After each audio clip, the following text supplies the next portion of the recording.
Today, we're deconstructing China's August 2025 inflation report. Now, this data is more than just a monthly update. We see it as a critical signal, one that reveals a policy-driven, structural shift that's now underway in the world's second-largest economy. So let's state our core thesis right up front. These headline numbers do not signify a deepening deflationary spiral. Instead, they provide the first clear macroeconomic evidence of a fundamental, top-down economic realignment. To understand this, we need to focus on two key dynamics. First, there's a stark divergence between consumer and producer prices, which signals a significant redistribution of profits across the entire industrial chain. And second, the primary driver behind all of this, the anti-involution policy, which is actively reshaping industrial competition. All right, let's begin with our first section, where we'll deconstruct the data itself. We're calling this ice and fire because of the seemingly contradictory signals that, upon closer analysis, actually reveal a very coherent policy direction. Here are the headline figures. The Consumer Price Index, the CPI, fell 0.4% year-over-year. In stark contrast, the Producer Price Index, or PPI, while still negative at -2.9%, showed a significant improvement. This is the core divergence we really need to understand. And this contrast is really the heart of the matter. On one hand, the CPI's dip into negative territory hints at deflationary pressure. But on the other, the PPI's trajectory suggests that industrial deflation is bottoming out, and a turnaround has likely begun. So let's dig into that weak headline CPI. The figure is frankly misleading. Its weakness is almost entirely attributable to a single, policy-driven anomaly within food prices, specifically the price of pork. This provides a perfect case study of the policy's effect. The government is guiding the pig farming industry to reduce capacity. In the short term, this forces a sell-off, creating a supply glut that pushes August prices down. The longer-term implication, however, is that this very action is setting the stage for a structural supply shortage and likely higher prices, approximately 1 year from now. Now, if we strip out those volatile food and energy prices, we get a much cleaner read on underlying demand. That's core CPI, and it accelerated for the fourth straight month to 0.9%. This indicates resilience, not a collapse in domestic demand.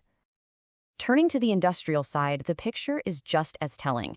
The PPI's year-over-year decline narrowed significantly from -3.6% in July to -2.9% in August. But crucially, on a month-over-month basis, it was flat, which ended an 8-month streak of declines. This marks a clear inflection point. This brings us to a key concept, the scissor gap, the difference between PPI and CPI inflation. The narrowing of this gap is a critical indicator.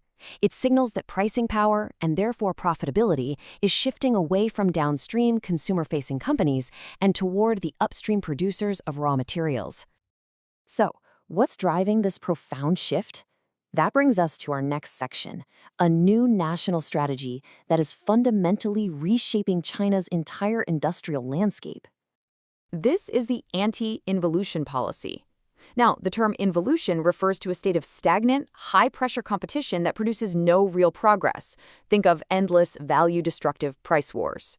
This policy, then, is a direct intervention to end those battles and force industries to compete on quality and profitability, not just on scale. It's important to understand this is far more ambitious than the 2016 supply-side reforms. While that earlier effort focused on overcapacity in just steel and coal, this new policy has a much broader scope, encompassing everything from heavy industry to emerging sectors like EVs and solar. And it's targeting both state-owned and private firms. The implementation is multifaceted, tailored to specific industries. For fragmented sectors like logistics, you see direct intervention, like setting price floors. For heavy industries, it's about hard capacity caps. And for competitive tech sectors, the government is employing what's known as window guidance to encourage self-regulation. So now let's analyze the concrete impact of these policies across the industrial supply chain, starting with the upstream sectors.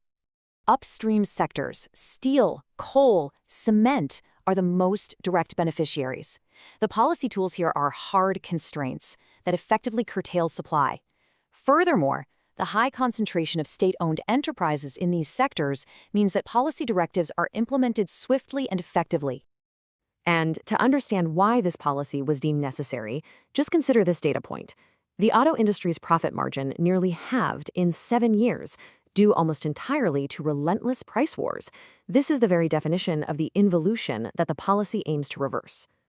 For those hyper-competitive midstream sectors like EVs and solar, the policy acts as a kind of forced truce. By discouraging below-cost pricing, it compels companies to shift their competitive focus away from price and toward technological innovation and product quality. This brings us to our forward-looking view. The entire strategy is a high-stakes gambit, a delicate balance between engineering supply-side discipline and the reality of underlying demand.